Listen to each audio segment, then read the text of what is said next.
All right, let's just jump right in. Every single time you're scrolling through your social media feed or browsing an online store or even just sending a quick message in a chat app, you're dealing with just a mountain of data.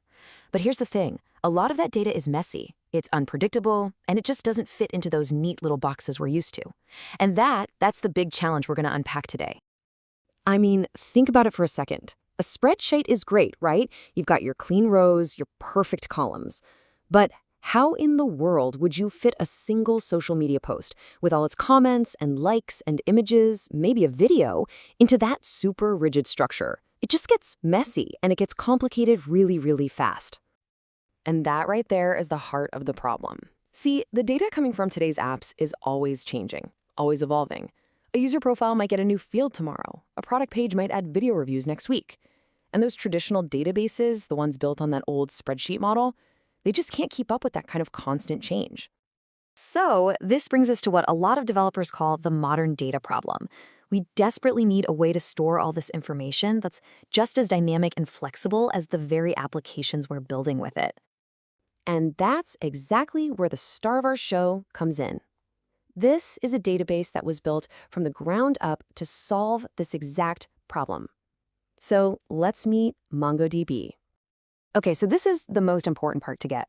MongoDB is what's called a NoSQL database. And the big takeaway here is that it basically throws out that old rulebook of rigid rows and columns. Instead, it uses something way more flexible, something called documents. And on top of that, it has some really killer features. For one, it's open source, which means anyone can use it, anyone can contribute to it. It's also built to be highly scalable, so it can grow and grow to handle millions and millions of users. And really, its entire reason for being is to serve the needs of today's fast-paced apps. So we know it uses these things called documents, but what does that actually mean? How does that really change the way our data is structured? This analogy just nails it. Think of a traditional SQL database like that rigid spreadsheet. Everything, and I mean everything, has to fit perfectly into a predefined row and a predefined column. No exceptions. MongoDB, though, it's more like a filing cabinet. The whole cabinet is what we call a collection. And inside, you can just stuff individual documents, which are like folders. And the best part? Each folder can hold totally different kinds of information. They're all related, sure, but they're not forced into the exact same structure. And here's what one of those documents actually looks like. It's written in a format that looks a whole lot like JSON, which is basically the native language of the web. You have these simple key-value pairs, like name is Alice, but look at hobbies. It can hold a whole list of things. You can nest data inside of other data. It's just incredibly intuitive for developers, and it perfectly mirrors how they're already thinking about data in their code. So yeah, this flexibility is obviously super powerful, but that's really just one piece of the puzzle. Let's dig into the other big reasons why so many developers are choosing MongoDB for their projects.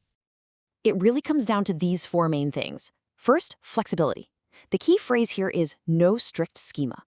A schema is like the blueprint, right? The strict set of rules for your data. In old databases, changing that blueprint is a massive headache.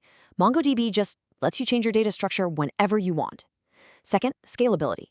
It's designed to be spread across lots of different computers, which means it can handle just enormous amounts of data. Third, speed. And fourth, it is just plain developer-friendly. That format we just saw, it feels natural, and that saves a ton of development time. Okay, so the theory is great and all, but where does the rubber actually meet the road? Let's take a look at how this technology is powering some of the apps you probably use every single day. The sweet spot for MongoDB is pretty much anywhere you have huge amounts of varied, fast-changing data. So yeah, social media feeds, e-commerce sites where every single product has different details, real-time chat apps, and even all that data streaming in from millions of Internet of Things devices. So let's get specific. When you book a ride on Uber, all of that complex, real-time data about you, your driver, the car, the trip, it's all being juggled by MongoDB. When you're browsing eBay, it's those flexible documents that are handling that insane variety in all the product listings. Everything from a t-shirt's color to a vintage camera's specific lens type, all living happily in the same system. Even creative giants like Adobe rely on it for their huge content platforms, where they're managing this massive array of different digital files with, well, relative ease. And yup, when you're on LinkedIn, it's MongoDB in the background, powering all the tracking for user activity and knitting together those complex webs of connections we all have, all at a crazy scale. So, to kind of wrap this all up, let's put them head to head one last time. Traditional SQL databases, they're fantastic for highly structured, predictable data where consistency is everything. Think banking transactions.